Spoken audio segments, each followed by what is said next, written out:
Episode 25 വളരെ സംഭവബഹുലമായ ഒരു എപ്പിസോഡാണ് കഴിഞ്ഞു പോയത്. അതായത് ഇന്ന് രാവിലെ തുടങ്ങിയപ്പം തന്നെ അനിമോളും ജിസലും തമ്മിൽ കൊമ്പ് കോർത്തിരിക്കുകയാണ്. അതായത് വലിയൊരു ഇഷ്യൂ ഇന്ന് ഹൗസിൽ ഉണ്ടായിരിക്കുകയായിരുന്നു.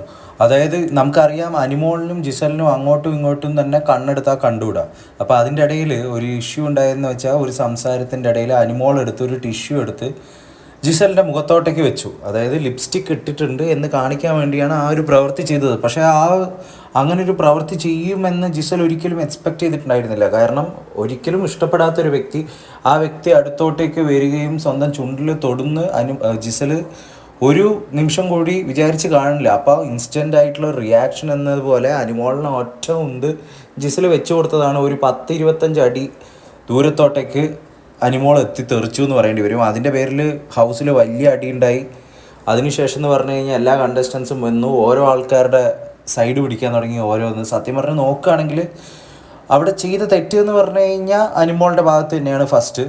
Every reaction and has an equal and opposite reaction എന്ന് പറയുന്ന പോലെ അതിൻ്റെ ഒരു റിയാക്ഷനായിട്ടേ ജിസലിൻ്റെ പ്രവൃത്തി നമുക്ക് കാണാൻ പറ്റും. അല്ലാതെ ജിസൽ ഒരിക്കലും പോയിട്ട് അനിമോളുടെ മുഖത്തോട്ടേക്ക് തൊടാനോ അല്ലെങ്കിൽ വേറെ എന്തെങ്കിലും നോക്കാനോ ഒന്നും പോയിട്ടില്ല. പക്ഷേ അനിമോൾ പറയുന്നതെന്ന് വെച്ച് കഴിഞ്ഞാൽ ജിസൽ ഇത്രയും പ്രാവശ്യം വാൺ ചെയ്തിട്ടും ബിഗ് ബോസിൻ്റെ അടുത്ത് റെസ്പെക്റ്റ് കാണിക്കുന്നില്ല, തെറ്റായ കാര്യങ്ങൾ ചെയ്യുന്നു, മേക്കപ്പ് ഉപയോഗിക്കുന്നു അല്ലെങ്കിൽ ലിപ്സ്റ്റിക് ഉപയോഗിച്ചു എന്നൊക്കെയാണ് പറയുന്നത്. പക്ഷേ അനിമോൾ ചിന്തിക്കാൻ മറന്നുപോയൊരു കാര്യം എന്ന് വെച്ചാൽ ഇവരിപ്പം അവിടുത്തെ സ്വേച്ഛാധിപതികളാണ്. അതായത് അവിടുത്തെ കിങ് ആൻഡ് ക്യൂൻ അല്ലെങ്കിൽ ഡോമിനേറ്റ് ചെയ്യുന്ന പോലെ ഡിക്റ്റേറ്റേഴ്സിനെ പോലെ പെരുമാറാൻ അനുവദിച്ചു കൊടുത്തിരിക്കുന്ന ആൾക്കാരാണ്. അപ്പോൾ അവർക്ക് എന്തും ചെയ്യാം.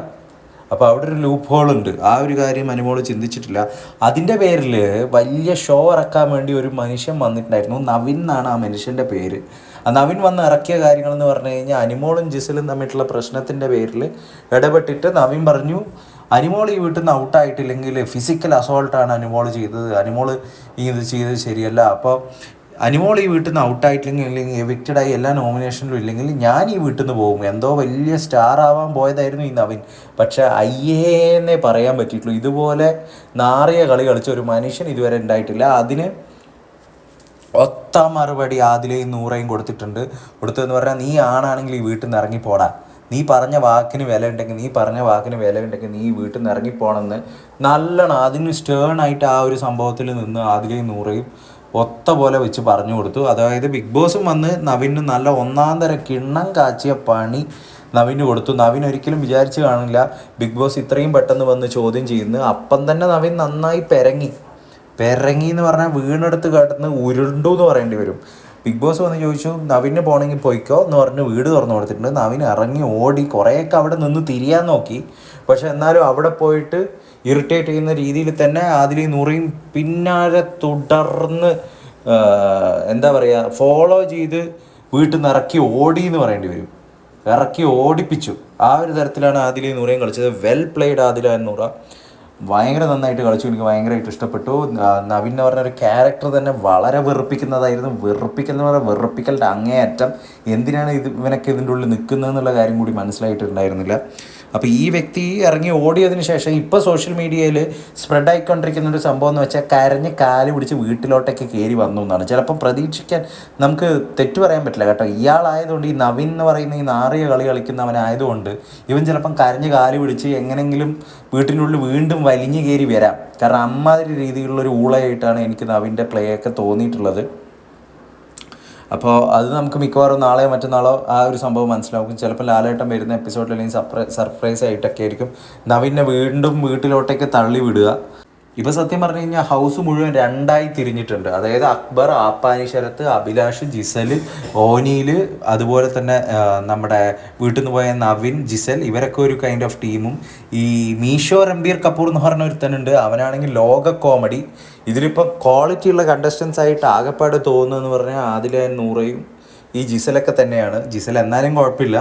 ഇങ്ങനെയൊക്കെയായിരുന്നു സംഭവം. അതുപോലെ തന്നെ ഈ നവിൻ ഔട്ടായപ്പോൾ അനിമോൾ കുറേ കിടന്ന് കരയാനൊക്കെ നിന്നിട്ടുണ്ടായിരുന്നു. പക്ഷേ നമ്മുടെ ആദില നൂറയാണ് കുറച്ച് സപ്പോർട്ടും കോൺഫിഡൻസൊക്കെ കൊടുത്തത്. കാരണം നീ പേടിക്കേണ്ട ആവശ്യമില്ല, നിന്നെ നമ്മൾ സപ്പോർട്ട് ചെയ്തോളും, എന്തെങ്കിലും ഭാഗം പറഞ്ഞ് നിന്നെ ചൊറിയാൻ വന്നു കഴിഞ്ഞാൽ കൊടുക്കും എന്നൊക്കെ പറഞ്ഞിട്ട് നല്ല രീതിയിൽ കൊടുത്തിട്ടുണ്ട്. അതുപോലെ തന്നെ റെനയും വളരെ ഇറിറ്റേറ്റിംഗ് ബിഹേവിയറായിട്ടാണ് തോന്നിയിരിക്കുന്നത്. ആ ശബ്ദം കേൾക്കുമ്പോൾ തന്നെ തലവേദന എടുക്കുന്നുണ്ട്.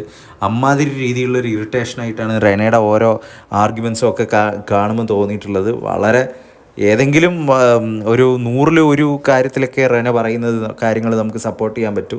കാരണം ആ ഏജിൻ്റെ ഒക്കെ ആയിട്ടുള്ള ഭയങ്കര ഇമ്മച്വർ ആയിട്ടുള്ള പല വിഡ്ഢിത്തരങ്ങളും റെന പറയുന്നതായിട്ടാണ് എനിക്ക് ബേസിക്കലി തോന്നിയിരിക്കുന്നത്. ഇന്ന് നടന്ന മെയിനായിട്ടുള്ള സംഭവം എന്ന് വെച്ച് കഴിഞ്ഞാൽ ഇതൊക്കെയാണ്.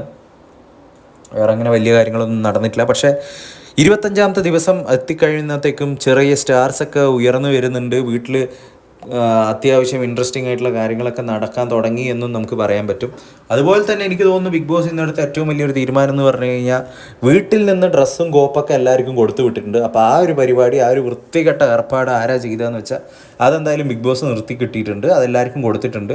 അപ്പോൾ മിക്കവാറും ഇനി തൊട്ട് ഫ്രഷ് ആയിട്ടുള്ള ഒറിജിനൽ ഓർഗാനിക് കണ്ടൻസ് ഉണ്ടാവും. അതായത് മേക്കപ്പിൻ്റെയും ഡ്രസ്സിൻ്റെയും പേരിലുള്ള അനാവശ്യ ഊള അടികൾ ഒഴിച്ച് വേറെ എന്തെങ്കിലും പുതിയതായിട്ടുള്ള സംഭവങ്ങൾ ഉണ്ടാവാനുള്ള ചാൻസസ് ഉണ്ട്. അപ്പോൾ വീഡിയോ ഇഷ്ടപ്പെട്ടിട്ടുണ്ടെങ്കിൽ ചാനലൊന്ന് സബ്സ്ക്രൈബ് ചെയ്യുന്ന കാര്യം പരിഗണിക്കൂ. Until then take care and bye by.